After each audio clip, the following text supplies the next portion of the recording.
ದಕ್ಷಿಣ ಭಾರತದಲ್ಲಿ ಬಿಜೆಪಿ ಸರ್ಕಾರವನ್ನು ಅಧಿಕಾರಕ್ಕೆ ತಂದಂತಹ ಕೀರ್ತಿ ಅದು ಕರ್ನಾಟಕದ ಮಾಜಿ ಮುಖ್ಯಮಂತ್ರಿ BS ಯಡಿಯೂರಪ್ಪನವರಿಗೆ ಸಲ್ಲುತ್ತೆ.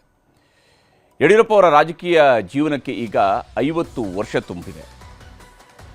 ಶಿಕಾರಿಪುರದಲ್ಲಿ ತನ್ನ ರಾಜಕೀಯವನ್ನು ಶುರು ಮಾಡಿದಂತಹ ಯಡಿಯೂರಪ್ಪನವರು 1983ರಲ್ಲಿ ಮೊದಲ ಬಾರಿಗೆ ಕರ್ನಾಟಕ ಶಾಸನಸಭೆಗೆ ಶಿಕಾರಿಪುರದ ಕ್ಷೇತ್ರದಿಂದ ಆಯ್ಕೆಯಾಗ್ತಾರೆ. ಇದೇ ಕಾರಣಕ್ಕಾಗಿ ಯಡಿಯೂರಪ್ಪ ಅವರ 50 ವರ್ಷದ ರಾಜಕೀಯ ಬದುಕಿನ ಕಾರಣಕ್ಕಾಗಿ ಬಿಜೆಪಿ ಅಭಿಮಾನೋತ್ಸವವನ್ನು ಹಮ್ಮಿಕೊಂಡಿದೆ. ಕೋಟೆನಾಡು ಚಿತ್ರದುರ್ಗದಲ್ಲಿ ನಾಳೆ ಅಭಿಮಾನೋತ್ಸವ ಕಾರ್ಯಕ್ರಮ ನಡೆಯಲಿದೆ. ಇವತ್ತು ಯಡಿಯೂರಪ್ಪ ಅವರು ಚಿತ್ರದುರ್ಗಕ್ಕೆ ಆಗಮಿಸಿದ್ದಾರೆ. ಅದನ್ನು ಪುರಪ್ರವೇಶದ ರೀತಿಯಲ್ಲಿ ಸಂಭ್ರಮಿಸಿದೆ ಭಾರತೀಯ ಜನತಾ ಪಕ್ಷ. ದಸರಾ ಮಾದರಿಯಲ್ಲಿ ಸಾಂಸ್ಕೃತಿಕ ಕಲಾ ತಂಡಗಳು ಬೃಹತ್ ಮೆರವಣಿಗೆಯಲ್ಲಿ ಭಾಗಿಯಾಗಿದ್ವು. ಹಸಿರು ಶಾಲನ್ನು ಹಾಕಿಕೊಂಡು ಯಡಿಯೂರಪ್ಪನವರು BY ವಿಜೇಂದ್ರ ಹಾಗೂ ಶಾಸಕರು ಸ್ವಾಗತಿಸಿದರು. ನಾಳೆ ಯಡಿಯೂರಪ್ಪ ಅಭಿಮಾನೋತ್ಸವದಲ್ಲಿ ಕೇಂದ್ರ ಗೃಹ ಸಚಿವ ಅಮಿತ್ ಶಾ ಅವರು ಕೂಡ ಭಾಗಿಯಾಗಲಿದ್ದು ಸರಿಸುಮಾರು 10 ಲಕ್ಷಕ್ಕೂ ಅಧಿಕ ಜನ ಸೇರುವಂತಹ ನಿರೀಕ್ಷೆ ಇದೆ. ಪ್ರತಿಯೊಂದು ಜಿಲ್ಲೆಯಿಂದಲೂ ಕೂಡ 10 ಬಸ್ಗಳಲ್ಲಿ ಜನರು ಚಿತ್ರದುರ್ಗದ ಕಡೆಗೆ ಬರ್ತಾ ಇದ್ದಾರೆ. ಆ ವೇದಿಕೆ ಮೇಲೆ ರಾಜ್ಯದ ಎಲ್ಲ ಸಮಾಜದ ಗುರುಗಳು, ಸ್ವಾಮೀಜಿಗಳು, ಮಠಾಧೀಶರು ಬರ್ತಾ ಇದ್ದಾರೆ ಅಂತ ಹೇಳಿದ್ರೆ ರಾಜಕೀಯೇತರ ಕಾರ್ಯಕ್ರಮವೇ. ರಾಜ್ಯದಲ್ಲಿರ್ತಕ್ಕಂಥ ಜಗದ್ಗುರುಗಳು, ಪರಮ ಪೂಜ್ಯ ಸ್ವಾಮೀಜಿಗಳು ಯಾವತ್ತೂ ಕೂಡ ಯಡಿಯೂರಪ್ಪವ್ರನ್ನ ಆಶೀರ್ವಾದ ಮಾಡ್ಕೊಂಡು ಬಂದಿದ್ದಾರೆ.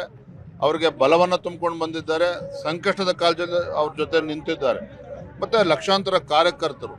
ಹಾಗಾಗಿ ಇದು ಈಗ ಯಾವುದೇ ಚುನಾವಣೆಗಳು ಇಲ್ಲ. ತಾವೇ ನೋಡ್ತಾ ಇದ್ದೀರಿ, ವಿಧಾನಸಭೆ, ಲೋಕಸಭೆ ಯಾವುದೇ ಚುನಾವಣೆಗಳು ಇಲ್ಲ. ಆದರೆ ಎಲ್ಲ ಅಭಿಮಾನಿಗಳ ಅಪೇಕ್ಷೆ ತಕ್ಕಂತೆ ಅಂತ ಒಬ್ಬ ಮಹಾನ್ ನಾಯಕನಿಗೆ ಅಭಿನಂದನೆ ಸಲ್ಲಿಸಬೇಕು ಅನ್ನೋ ನಿಟ್ಟಿನಲ್ಲಿ ಕಾರ್ಯಕ್ರಮ ಆಯೋಜನೆ ಮಾಡಿದ್ದೇವೆ. ಕೇರಳದಲ್ಲಿ ಅಲ್ಲೂ ಕೂಡ ಹೊಸ ಮುಖ್ಯಮಂತ್ರಿ ಆಯ್ಕೆಯ ಕಸರತ್ತು ನಡೀತಾ ಇದೆ.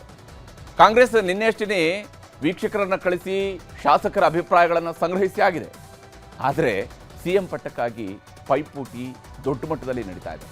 UDF ಅಧಿಕಾರಕ್ಕೆ ಮರಳಿದ ನಂತರ ಹಿರಿಯ ನಾಯಕರಾದ KC ವೇಣುಗೋಪಾಲ್ ಮತ್ತು VD ಸತೀಶನ್ ಅವರ ಹೆಸರು ಮುಖ್ಯಮಂತ್ರಿ ಕುರ್ಚಿಯ ರೇಸ್ನಲ್ಲಿ ಮುಂಚೂಣಿಯಲ್ಲಿದೆ. AICC ವೀಕ್ಷಕರಾದ ಅಜಯ್ ಮಾಕೆನ್ ಹಾಗೂ ಮುಕುಲ್ ವಾಸ್ನಿಕ್ ನಡೆಸಿದಂತಹ ಚರ್ಚೆಯಲ್ಲಿ ಹೊಸದಾಗಿ ಆಯ್ಕೆಯಾದ 63 ಕಾಂಗ್ರೆಸ್ ಶಾಸಕರ ಪೈಕಿ 43 ಶಾಸಕರು AICC ಪ್ರಧಾನ ಕಾರ್ಯದರ್ಶಿ KC ವೇಣುಗೋಪಾಲ್ ಅವರನ್ನ ಬೆಂಬಲಿಸಿದ್ದಾರೆ ಎನ್ನಲಾಗ್ತಾ ಇತ್ತು. ಇಂದು ಹೆಸರು ಘೋಷಣೆಯಾಗುವಂತಹ ನಿರೀಕ್ಷೆ ಇತ್ತು.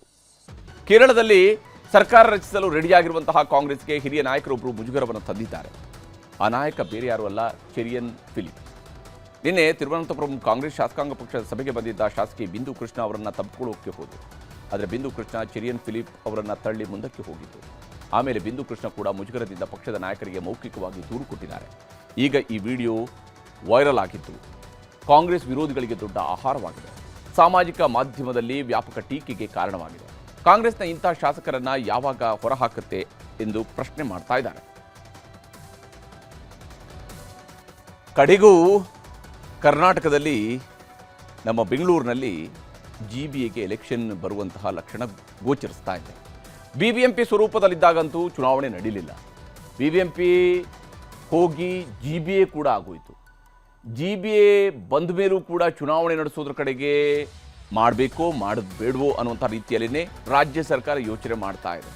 ಈಗ ಚುನಾವಣೆಗೆ ರಾಜ್ಯ ಚುನಾವಣಾ ಆಯೋಗ ಡೆಡ್ಲೈನ್ ಅನ್ನು ಫಿಕ್ಸ್ ಮಾಡಿದೆ. GBA ಚುನಾವಣೆಗೆ ಸಂಬಂಧಪಟ್ಟಂತೆ ಇವತ್ತು ಹೈವೋಲ್ಟೇಜ್ ಮೀಟಿಂಗ್ ನಡೆದಿದೆ. ಸಭೆಯಲ್ಲಿ GBA ಎಲೆಕ್ಷನ್ಗೆ ಬಹುತೇಕ ಡೇಟ್ ಫಿಕ್ಸ್ ಮಾಡಲಾಗಿದೆ. ಸುಪ್ರೀಂ ಕೋರ್ಟ್ ಆದೇಶದ ಪ್ರಕಾರವಾಗಿಯೇ ಜೂನ್ 30ರ ಒಳಗಡೆ ಎಲೆಕ್ಷನ್ ಮುಗಿಸೋದಕ್ಕೆ ರಾಜ್ಯ ಚುನಾವಣಾ ಮುಖ್ಯ ಆಯುಕ್ತ GS ಸಂಗ್ರೇಶಿ ಅವರು ಮಾತನಾಡಿದ್ದಾರೆ. ಜೂನ್ 14ರಿಂದ 24ರ ನಡುವೆ GBA ಎಲೆಕ್ಷನ್ ನಡೆಯಲಿದೆ ಅಂತ ರಾಜ್ಯ ಚುನಾವಣಾ ಆಯುಕ್ತರು ಘೋಷಣೆ ಮಾಡಿದ್ದಾರೆ.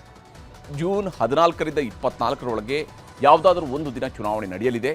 GBA ಅಧಿಕಾರಿಗಳು ಸರ್ಕಾರ ಏನೇ ಕಾರಣಗಳನ್ನು ಕೊಟ್ಟರು, ಸಮಸ್ಯೆಗಳನ್ನು ಹೇಳಿದ್ರು, ಎಲೆಕ್ಷನ್ ನಡೆಸ್ತೇವೆ, ಬ್ಯಾಲೆಟ್ ಪೇಪರ್ನಲ್ಲಿ GBA ಎಲೆಕ್ಷನ್ ಮಾಡ್ತೇವೆ, ಒಂದು ವಾರ ಚುನಾವಣಾ ಆಯೋಗ ಕಾಯುತ್ತೆ, ಅಷ್ಟರೊಳಗೆ ಚುನಾವಣೆಗೆ ದಿನಾಂಕ ಫೈನಲ್ ಮಾಡಬೇಕು ಅಂತ ಹೇಳಿದ್ದಾರೆ. ಇದು ಕಾರ್ಪೊರೇಷನ್ ಕಮಿಷನರ್ಸು ಕೂಡ ಅವರು ಕೂಡ GBAದ್ದೇ ಮೆಂಬರ್ಗಳು, ಎಕ್ಸ್ ಆಫೀಸಿಯೋ ಮೆಂಬರ್ಸ್ ಇದ್ದಾರೆ. ಹೀಗಾಗಿ ಅವರು 5 ಜನ ಮತ್ತು ನಮ್ಮ ಇದು ಚೀಫ್ ಕಮಿಷನರ್ ಏನದು member secretary of the GBA, member secretary ಯಾರು, ಚೀಫ್ ಕಮಿಷನರ್ ಅವರು ಬಂದಿದ್ದರು.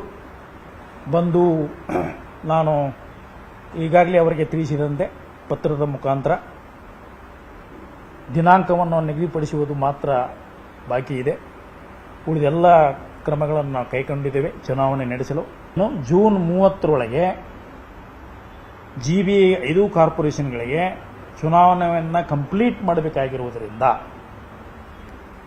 ಮಾನ್ಯ ಸುಪ್ರೀಂ ಕೋರ್ಟ್ ನಿರ್ದೇಶನದ ಮೇರೆಗೆ ಅವರು ಕೊನೆಯ ಅವಕಾಶ ಮತ್ತು ಫೈನಲ್ ಇಂಟೆಲಿಜೆನ್ಸ್ ಅಂತ ಹೇಳಿ ಕೊಟ್ಟಿರುವುದರಿಂದ ನಾವು ಜೂನ್ 30ರೊಳಗೆ ಚುನಾವಣೆಗಳನ್ನು ಮುಗಿಸಿ ಅವರಿಗೆ ನಾವು ಸುಪ್ರೀಂ ಕೋರ್ಟ್ಗೆ ಕಂಪ್ಲೈನ್ಸ್ ವರದಿಯನ್ನು ಕೊಡಬೇಕಾಗಿದೆ.